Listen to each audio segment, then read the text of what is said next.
If we do have active fish, they'll come up and they'll grab that lure. If they're not so active, it all happens a little bit too fast. I don't know if there's any fish there unless I can see one or I get a bite.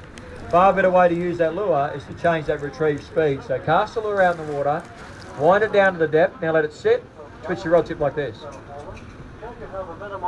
Try and make that lure look like a wounded or dying bait fish. Let it sit and twitch the rod tip. You'll also notice that as I stop the retrieve, the lure will float up away from those fish. Again, you can see how excited those fish get. They almost look like they're nervous.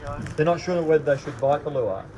By stopping the retrieve, if you actually hit a snag, it'll float back over the top of the snag and you won't snag up. But it's no good to you if the fish aren't going to grab that lure. If they're active, they'll grab it. If they're not active, what we do is we change to a different lure, and this one is called a neutral buoyancy lure. So when I stop the retrieve with this lure now, it'll actually sit right in front of the fish. Great for when the fish are a little bit inactive and they're very curious. This is a very good lure if you're chasing yellowbelly at this time of the year.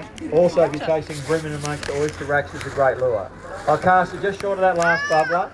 I'll wind it slow now, I'll stop the retrieve. You'll notice that the fish are quite curious. I'll twitch the rod tip, twitch the rod tip, twitch the rod tip, and bang, I've got that fish to bite. I'll let it sit, just let it sit. You'll notice how curious fish are.